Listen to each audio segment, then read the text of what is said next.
Mari kita siapkan hati kita untuk kita boleh menerima firman Tuhan pagi hari ini. Tuhan, mari Tuhan, biar kami menyediakan wadah kami pagi ini. Biar kami Tuhan membawa bejana kami di hadapan-Mu Tuhan pagi hari ini. Untuk kami boleh menerimakan setiap firman-Mu Tuhan. Kami percaya benih firman-Mu Tuhan yang akan kami terima sebentar lagi akan berbuah dan bertumbuh dalam kehidupan setiap kami. Kami percaya Bapa, biar firman-Mu yang menguatkan akan setiap hidup kami Tuhan. Terima kasih Bapa. Hanya di dalam nama Yesus kami berdoa dan kami mengucap syukur. Amin. Shalom, selamat pagi semuanya. Shalom ya. Hari ini saya percaya kita semua dalam keadaan yang baik dan luar biasa. Amin. Amin ya. Kemarin Ko Heri bicara tentang perjalanan kekristenan ya saudara ya. Saya menyimak dan setiap kita pasti punya yang namanya tujuan akhir. Pasti punya yang namanya apa sih yang kita cari dalam kehidupan kita. Dan pagi ini temanya adalah tentang carilah Tuhan. Saya percaya setiap hari kita mencari sesuatu, apa yang akan kita kerjakan dalam kehidupan kita, benar? Kita mencari suatu kesempatan, kita mencari suatu pekerjaan, kita mencari suatu peluang. Apa yang akan kita kerjakan day by day dalam kehidupan kita. Dan hari ini saudara, saya dapat tentang mencari Tuhan. Kita akan buka dari kitab Zefanya, saudara. Pasal yang kedua, ayat 1-3. Zefanya ini adalah salah satu kitab yang mungkin jarang disebut atau jarang dikhotbahkan, tapi dari beberapa pasal yang ini isinya cuma 3 pasal, saudara. Kayak Nahum, kayak sama yang lain Yoel juga pasalnya sangat singkat. Tetapi ketika saya dapat tentang Zefanya ini, ada hal yang akan kita pelajari pagi ini. Zefanya 2 ayat 1-3 berkata seperti ini. Bersemangatlah dan berkumpullah, hai bangsa yang acuh tak acuh. Sebelum kamu dihalau seperti sekam yang tertiup. Sebelum datang ke atasmu murka Tuhan yang bernyala-nyala itu. Sebelum datang ke atasmu hari kemurkaan Tuhan. Ayat 3. Carilah Tuhan, hai semua orang yang rendah hati di negeri, yang melakukan hukumnya. Carilah keadilan, carilah kerendahan hati, mungkin kamu akan terlindung pada hari kemurkaan Tuhan. Kalau saudara pernah membaca akan kisah Zefanya, saudara, kalau saudara pernah mungkin meneliti dan mempelajari, dia adalah seorang nabi yang menyerukan pertobatan untuk umat Yehuda pada waktu itu. Pada saat itu 2 raja sebelum Raja Yosia, yaitu Raja Manasye dan Amon, hari itu kedua raja itu jatuh dalam yang namanya dosa. Dosanya apa? Menyembah berhala, ya kan? Meninggalkan Tuhan. Dan yang namanya seorang raja, dia adalah seorang pemimpin yang dilihat oleh banyak orang. Yang namanya seorang raja, dia memerintah banyak orang. Karena dia jatuh, otomatis rakyatnya pun mengikuti apa yang rajanya lakukan. Dan hari itu, dalam 2 masa kepemerintahan dari Manasye, Raja Manasye dan Raja Amon, 2 raja ini jatuh ke dalam dosa. Datanglah Zefanya, saya cerita setelah datanglah Zefanya menyerukan pertobatan ketika tongkat pemerintahan sudah beralih ke Raja Yosia. Dan Raja Yosia merespon dengan baik. Dia melihat 2 raja sebelum saya kok jatuh dalam dosa. Dan ketika tampuk kepemimpinan jatuh ke dalam tangan Yosia, dia tahu dia harus membawa perubahan. Dalam istilah politiknya harus membawa reformasi, ya kan? Ada perubahan yang ke arah lebih baik. Dan ketika Zefanya bernubuat tentang menyerukan pertobatan kepada umat Yehuda waktu itu, Raja Yosia merespon dengan baik. Tetapi sebelum reformasi itu terjadi, Raja Yosia gugur dalam peperangan, saudara. At least cuma tinggal Zefanya, seseorang yang harus membawa umat itu kembali kepada Tuhan. Dikatakan tadi ayat yang pertama, berkumpullah hai bangsa, hai negeri yang acuh tak acuh. Setiap kita pasti punya yang namanya pengajaran kerohanian dalam hidup kita. Kita mendengar firman Tuhan setiap pagi di tempat ini, kita mendengar siaran lewat YouTube dan segala macam. Itulah pengajaran keimanan, itulah pengajaran kekristenan yang kita terima dalam kehidupan kita. Tetapi pertanyaannya, kita mau menjadi anak Tuhan yang merespon atau menjadi anak Tuhan yang acuh tak acuh, saudara. Raja Manasye dan Raja Amon menjadi raja yang acuh, yang cuek dan mengindahkan apa yang Tuhan Allah Bapa ajarkan dalam umatnya. Meninggalkan Tuhan, mereka menyembah bintang-bintang, menyembah berhala, dan yang parahnya mereka menyembah dewa Baal. Hari itu umat Yehuda di tangan kedua raja menjadi bangsa yang acuh tak acuh. Melupakan pengajaran, melupakan Tuhan Allah Bapa. Dulu ada nggak yang namanya kitab Injil atau kitab keselamatan atau kitab kebenaran? Ada, saudara. Tapi mereka menjadi orang-orang yang cuek, orang-orang yang acuh, orang-orang yang gak mau mengerti, orang-orang yang istilahnya mencari jalan yang lain. Bukan jalan yang Tuhan beri hari itu. Mereka bukan mencari Tuhan, tapi mereka mencari dewa-dewa penyembahan berhala. Karena bagi mereka itu adalah hal yang harus mereka lakukan karena rajanya melakukan seperti itu. Zefanya menyerukan pertobatan. Zefanya bernubuat supaya mereka bertobat. Zefanya bernubuat, ayo balik, ayo kembali.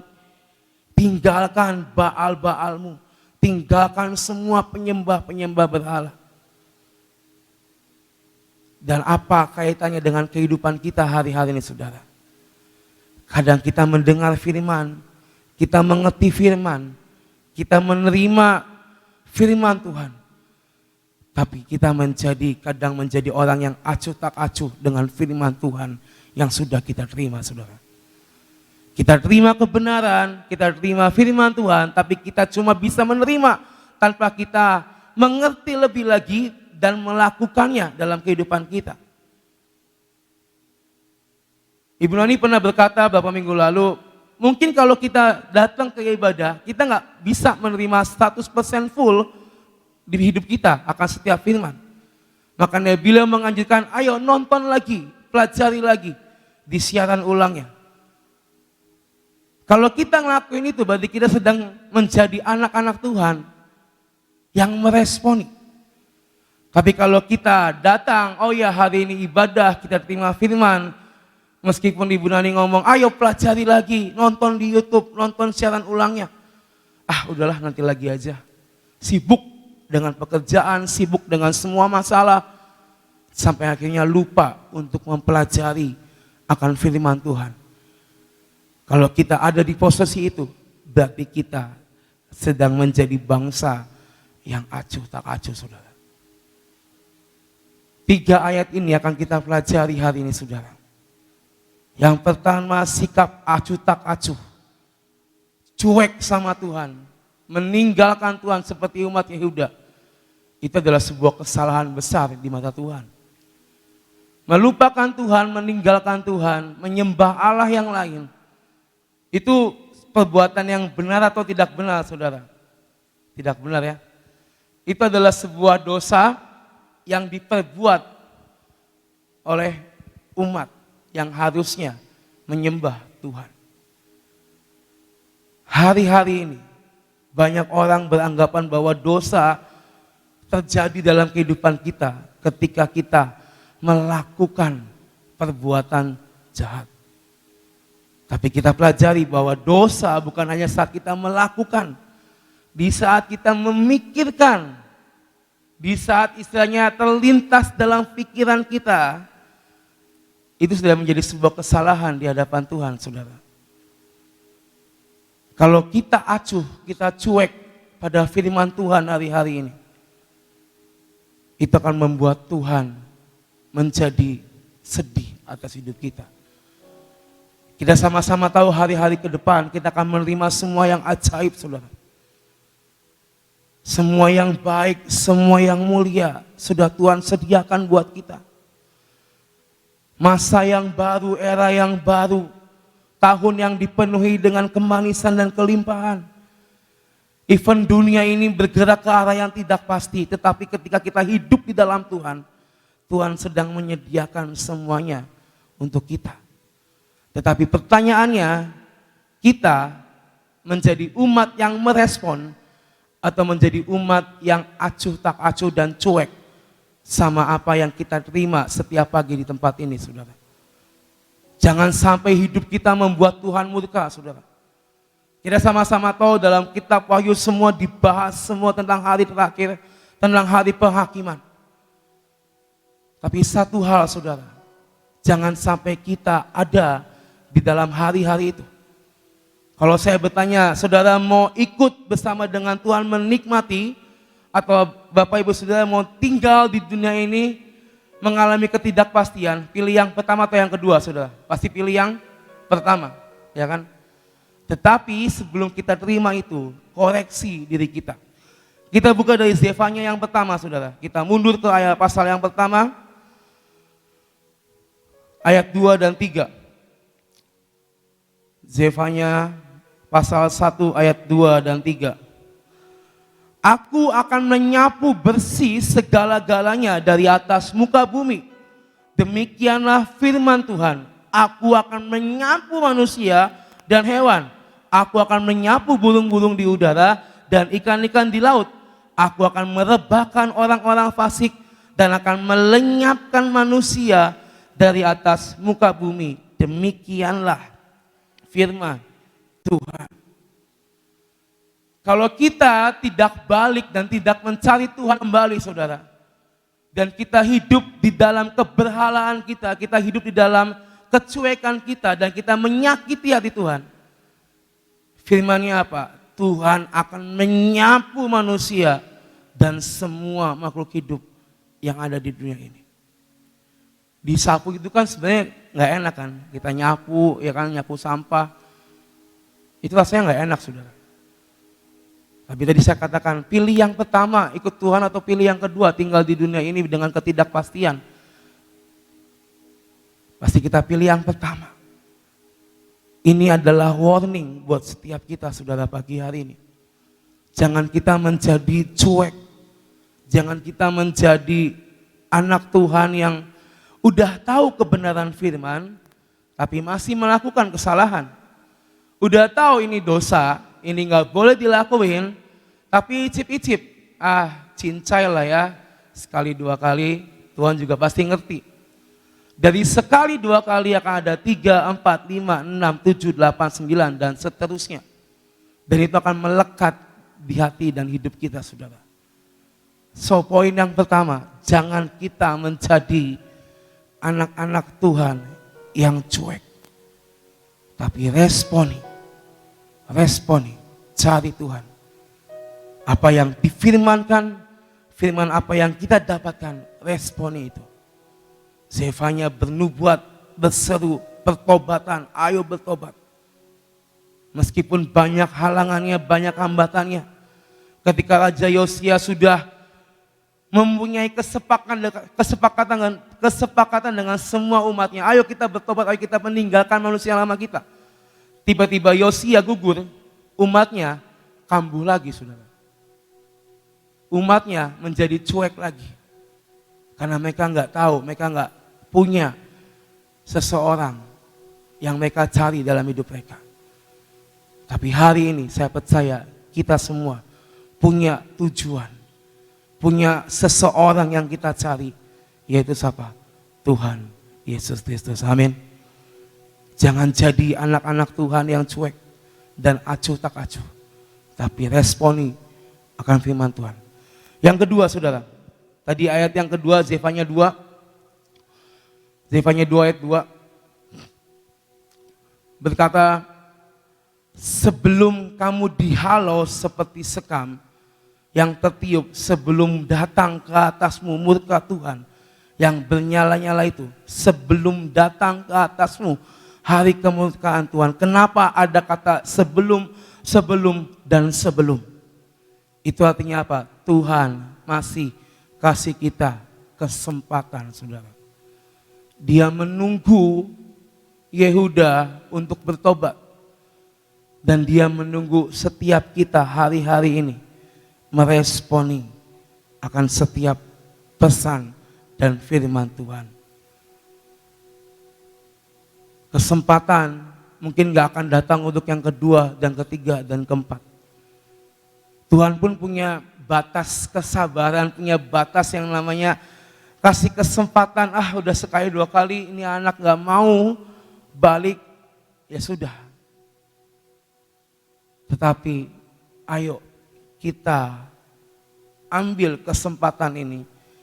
Kita ambil waktu-waktu ini yang ada di hadapan kita. Kita mungkin mendengar banyak firman tentang akhir zaman. Banyak firman tentang masa-masa kesusahan. Tapi di dalam Tuhan kita akan tercover dan terlindungi. Ini adalah kesempatan kita ada di dalam lindungan Tuhan. Amin. Setiap hari kita baca Mazmur 91. Itulah iman kita, itulah deklarasi kita supaya apa? Supaya kita aman dalam lindungan Tuhan. Ini kesempatan yang Tuhan beri setiap hari buat kita, saudara. Mari ambil kesempatan ini. Jangan kita menjadi umat yang melewatkan kesempatan itu, ya. Setiap orang punya perjalanan imannya masing-masing. Setiap orang punya takarannya masing-masing. Dan yang tahu bisa atau tidak itu adalah pribadi demi pribadi bersama dengan Tuhan. Tapi saya percaya, saudara, kalau kita menyadari itu, kalau kita mau menikmati dan mengalami firman jadi daging, maka kita akan mengambil kesempatan ini. Sebelum kita atau sebelum semua dihalau, sebelum datang ke atas kita murka Tuhan, dan sebelum datang ke atas kita hari kemurkaan Tuhan, mari cari Tuhan. Kesempatannya ada, ambil ini dan cari Tuhan lebih lagi. Karena ujungnya apa sih? Ujungnya ya cuma Tuhan, saudara. Semua manusia ujungnya cuma kembali kepada Sang Pencipta, benar? Jadi ayo ambil kesempatan ini. Ayat yang ketiga dikatakan,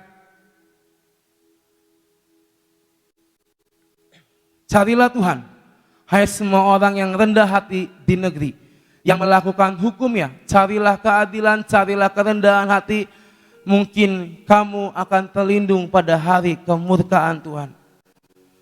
Carilah Tuhan, ini adalah harga wajib buat setiap kita. Kita mau cari siapa lagi sih kalau bukan Tuhan, saudara? Ya kan? Gak mungkin dong kita cari dukun, ya kan? Gak mungkin kita cari orang pintar untuk membantu masalah kita.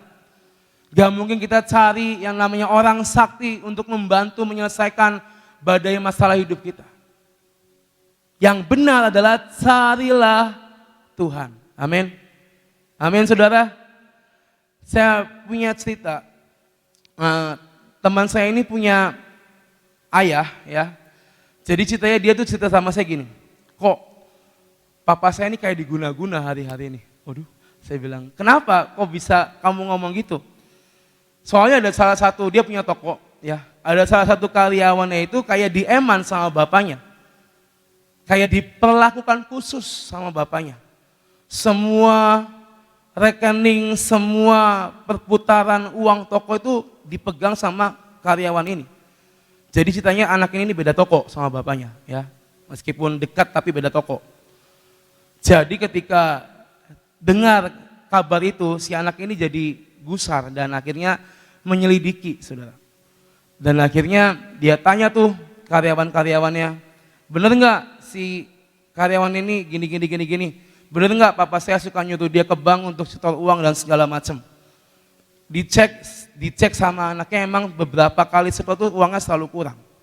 Jadi harus nyetornya misalnya 100 juta, tapi yang disetor cuma 80 juta. Dan akhirnya dia menyelidiki dan ternyata dia bilang, karyawan ini suka ngasih makan kok. Jadi sebulan sekali itu dia tuh suka bawain nasi buat semua orang-orang toko, termasuk papanya dia. Saya nggak tahu itu nasi gimana dan saya nggak paham. Lalu dia bilang, kayaknya itu diguna-guna kok. Kok percaya nggak ada guna-guna? Dia bilang, waduh, saya bilang saya belum pernah ngalamin akan hal ini. Tapi saya cuma percaya Tuhan dalam hidup saya. Terus kamu mau ngapain? Saya bilang, ya saya mau cari orang pintar buat nangkal guna-guna ini. Saya bilang, kamu nih kan ke gereja, saya bilang. Kenapa harus cari orang pintar? Saya bilang. Carilah Tuhan, saya bilang doa, minta Tuhan yang lindungi, Tuhan yang selesaikan semuanya. Gak mempan kok, gak mempan. Gue mesti ke orang pintar, saya mesti cari dukun supaya bisa menangkal semua guna-guna itu. Dan saya kaget, kapan lalu saya ke tokonya, dia lagi nebar garam, saudara. Ya itu profetik lah ya, ada profetiknya juga tebal garam kan. Tapi asalnya bukan dari Tuhan, dari orang pintar. Saya cuma bilang gini, satu hal ya, mungkin manusia bisa mereka-rekakan semua hal dalam kehidupan kamu, saya bilang. Tapi Tuhan lah yang akan menentukan hasil akhirnya. Saya bilang, pesan saya, jangan cari orang pintar, jangan cari dukun. Cuma cari Tuhan, doa. Kalau perlu kamu puasa, doain papa kamu, bawa nama papa kamu, bawa itu di hadapan Tuhan, saya bilang. Saya percaya Tuhan pasti akan lakukan perubahan. Ya, sampai sekarang dia masih orang pintu dan saya masih berusaha untuk terus ngomongin dia setiap hari. Dan saya percaya ketika mungkin kita menjadi gelap mata, saudara, dalam keadaan yang mungkin terdesak, kita tahu Tuhanlah sumber pengharapan kita. Amin. Tadi kita nyanyikan, satu-satunya yang kami andalkan cuma Engkau Tuhan. Kau sumber pengharapan, sumber kekuatan, sumber kedamaian, itu udah jadi paket yang komplit sebenarnya. Tetapi kadang kita manusia menjadi gelap mata dan mencari yang pintas, bukan mencari yang di atas. Hari-hari ini saudara, carilah Tuhan dalam semua lakumu, dalam semua apa yang kita lakukan di dunia ini. Sertakan Tuhan.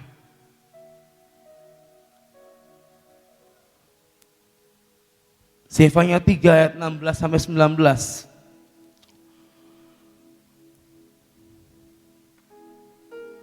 Zefanya 3 ayat 16 sampai 19. Pada hari itu akan dikatakan kepada Yerusalem, janganlah takut hai Sion, janganlah tanganmu menjadi lemah lesu.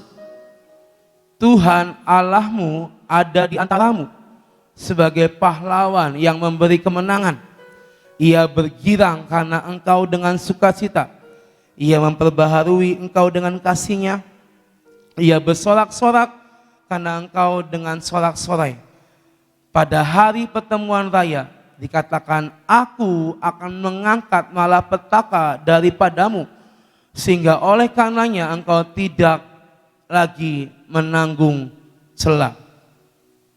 Ayat 19, sesungguhnya pada waktu itu aku akan bertindak terhadap segala penindasmu, tetapi aku akan menyelamatkan yang pincang, mengumpulkan yang terpencar, dan akan membuat mereka mendapat malu menjadi kepujian dan kenamaan di seluruh bumi. Ayat 20, pada waktu itu aku akan membawa kamu pulang, yakni pada waktu aku mengumpulkan kamu, sebab aku mau membuat kamu menjadi kenamaan dan kepujian di antara segala bangsa di bumi dengan memulihkan keadaanmu di depan mata mereka. Ini adalah firman Tuhan untuk umat Yehuda. Ketika mereka sadar dan mereka tahu bahwa mereka harus balik. Setiap orang yang bertobat mendapatkan yang namanya second chance dalam hidupnya. Dan di balik pertobatan itu, Tuhan menjanjikan firman-Nya bagi hidup kita, amin. Tuhan akan mengangkat setiap kita. Tuhan akan mengangkat setiap permasalahan kita. Tuhan tidak akan membiarkan kita jatuh dan tergeletak. Tetapi apa? Tuhan akan menguatkan setiap kita, amin. Ayat yang terakhir, Matius 6 ayat 33. Ini ayat yang sering dibaca. Matius 6:33, tetapi carilah dahulu kerajaan Allah dan kebenarannya, maka semuanya itu, semua firman, semua janji, semua nubuatan Tuhan, semua yang baik akan ditambahkan kepada kita semua. Amin. Amin, saudara. Ketika kita mau mempelajari firman Tuhan, kita meresponi dan tidak cuek, kita mengambil kesempatan itu dan kita terus mencari Tuhan dalam hidup kita, maka percayalah, barang siapa yang mencari dahulu kerajaan Allah dan kebenarannya, dikatakan apa? Maka semuanya itu akan ditambahkan kepada kita semua. Kita mungkin gak pernah tahu akan dapat seberapa, akan dapat berapa dari Tuhan. Tapi satu hal, kalau dia berkata semuanya, berarti semua yang dari surga akan Tuhan sediakan buat kita semua. Amin. Asalkan saudara tetap hidup kita mencari Tuhan. Jangan cuek, jangan acuh tak acuh. Ambil kesempatan dan terus berpegang pada firman-Nya. Saya percaya setiap kita akan mengalami yang namanya firman jadi nyata dalam hidup kita. Amin. Amin, saudara. Siap meresponi akan setiap firman Tuhan, amin. Dan percayalah, waktunya sudah tiba. Kita akan mengalami semua janjinya, amin. Amin. Terima kasih dan Tuhan berkati kita semua. Saudara, apa yang disampaikan ini konklusinya adalah belajar untuk menjadi padi yang ada isinya. Jangan menjadi sekam, ya. Saudara tahu kalau sekam itu begitu kena angin dia akan kawur, ya. Dia akan terbang dan gak ada sisanya, disebabkan karena tidak berbobot. Tapi kalau padi yang masih ada isinya, dalamnya ada berasnya, kena angin pun tidak akan dapat terbang, ya. Jadi orang Kristen cara satu-satunya harus berbobot.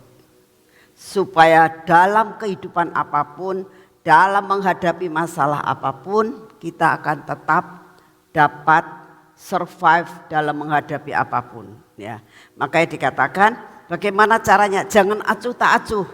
Dengar firman dengan sungguh-sungguh, masukkan dalam hidup kita. Cari Tuhan dengan sungguh-sungguh, maka semuanya akan ditambahkan buat saudara dan saya.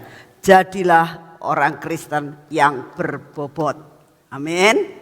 Yuk kita berdoa.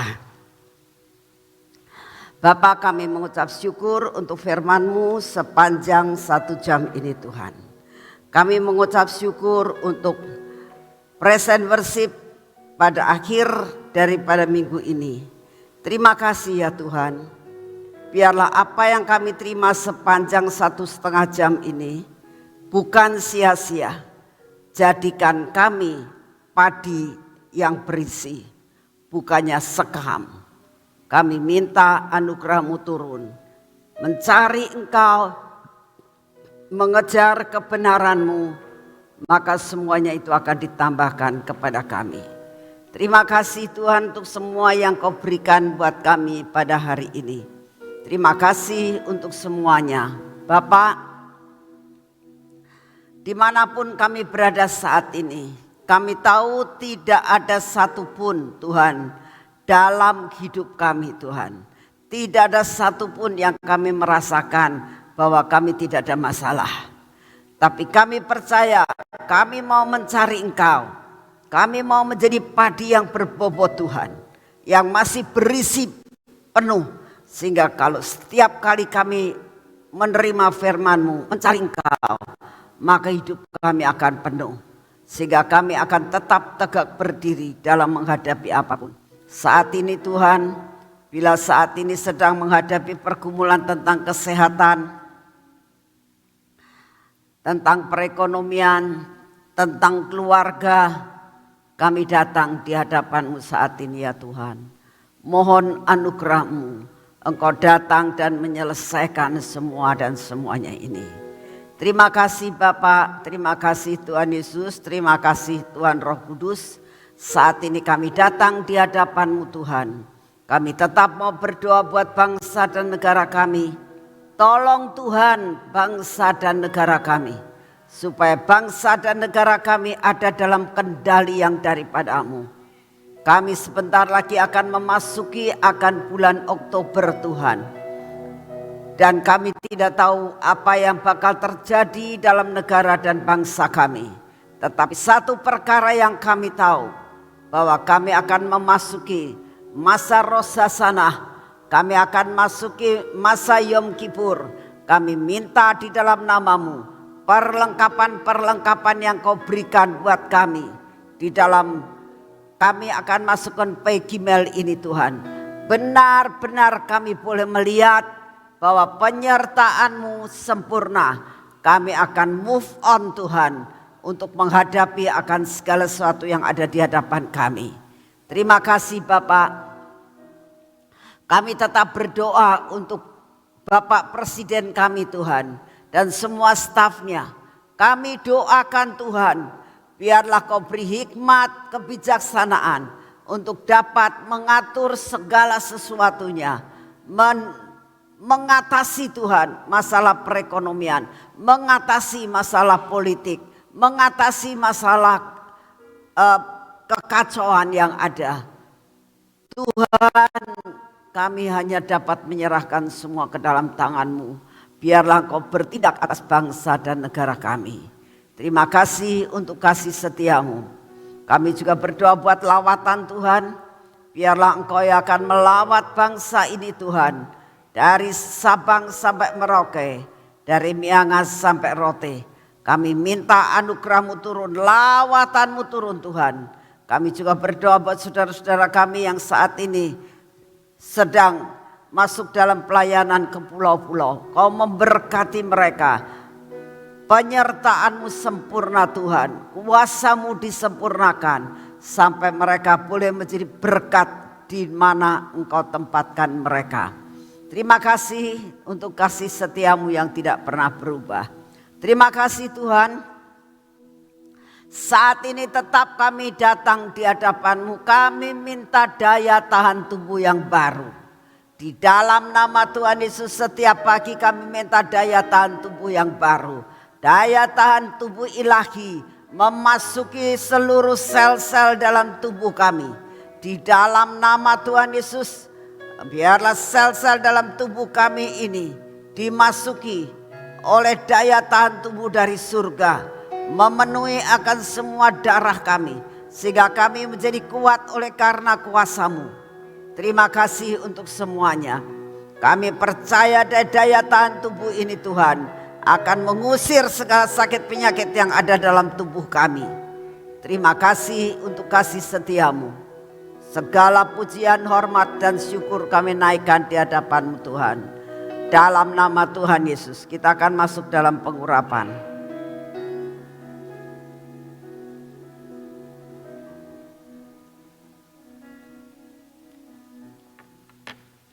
Dalam nama Tuhan Yesus, biarlah pengurapan ini turun atas hidup kami. Sehingga merupakan suatu selubung dalam kehidupan kami. Pada mata kami, pada telinga kami, pada bibir mulut kami dan hati kami. Tuhan, biarlah seluruh kehidupan kami ada dalam pernaungan dan perlindungan yang daripada-Mu. Semua yang tidak baik dalam hidup kami Engkau hancurkan Tuhan. Kau berkati tangan kami, biarlah tangan ini menjadi tangan yang diurapi. Sehingga apa yang kami kerjakan hari ini bersama dengan Engkau menghasilkan hasil yang berlipat kali gandaan kami terima hari ini. Kaki kami pun dipimpin dalam pimpinan Roh Kudus. Sampai kaki kami dapat berjalan dalam jalan-jalan yang sudah Kau tentukan hari ini. Buat semua perjalanan kami berhasil hari ini ya Tuhan. Karena kami berjalan bersama-Mu. Di dalam nama Tuhan Yesus. Amin. Selamat pagi, Tuhan memberkati saudara semuanya.